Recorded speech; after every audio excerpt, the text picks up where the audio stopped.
بسم اللہ الرحمن الرحیم۔ السلام علیکم دوستو، تمام مسلمان حضور اکرم صلی اللہ علیہ وآلہ وسلم کے نقش قدم پر چلنے کے لیے ہر وقت کوشاں رہتے ہیں۔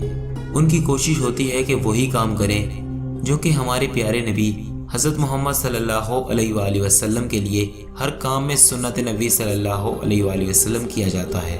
اس لحاظ سے بہت ساری روایات اور رواج ہمارے معاشرے کا حصہ بن گئی۔ انہی میں ایک بات یہ بھی ہے کہ کہا جاتا ہے کہ حلوہ حضور اکرم صلی اللہ علیہ وآلہ وسلم کی سنت مبارکہ ہے۔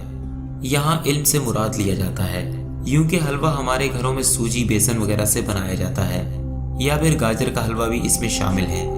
یہ بات بہت مشہور ہے کہ نبی کریم صلی اللہ علیہ وآلہ وسلم کو کھانے کے بعد حلوہ پسند تھا، لیکن بہت سارے لوگ اس سنت کی حقیقت کو نہیں جانتے، جس کے بارے میں آج ہم آپ کو تمام معلومات فراہم کریں گے۔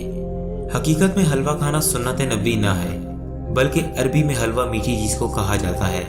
نبی کریم صلی اللہ علیہ وآلہ وسلم کو میٹھا پسند تھا، جس میں کھجور اور شہد خاص طور پر میٹھے میں حضور پاک صلی اللہ علیہ وآلہ وسلم کو پسند تھی، اور وہ کھانے کے بعد اکثر میٹھا کھایا کرتے تھے۔ یہی وجہ ہے کہ کہا جاتا ہے کہ کھانے کے بعد میٹھا کھانا نبی صلی اللہ علیہ وآلہ وسلم کی سنت مبارک ہے، لیکن یہ بات حقیقت پر مبنی ہے، بلکہ علماء سے مراد ہر میٹھی چیز ہے۔ اسلام میں کھانا حلال ہے، یہ صرف ہماری نفسیاتی خواہشات ہیں جن کو ہم سنت کا نام دے کر ڈھیر سارا کھانا کھاتے ہیں، اور ہر چیز کو نبی کریم صلی اللہ علیہ وآلہ وسلم کے نام سے منسوب کر کے اپنی خواہشات کو سیر کرتے ہیں۔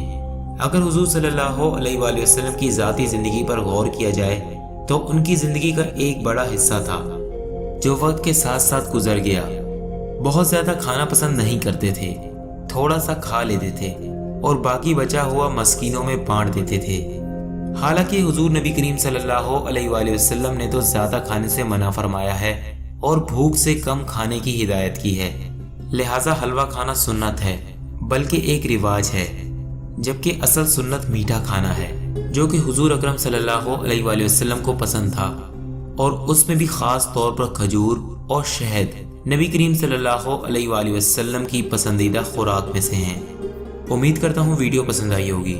اگر ایسا ہے تو ویڈیو کو لائک کر کے اپنے دوستوں کے ساتھ شیئر کر دیں، اور چینل کو سبسکرائب کرنے کے بعد بیل آئیکن کو پریس کر دیں تاکہ آپ کو نئی ویڈیوز کی نوٹیفیکیشن ملتی رہے۔ جزاک اللہ۔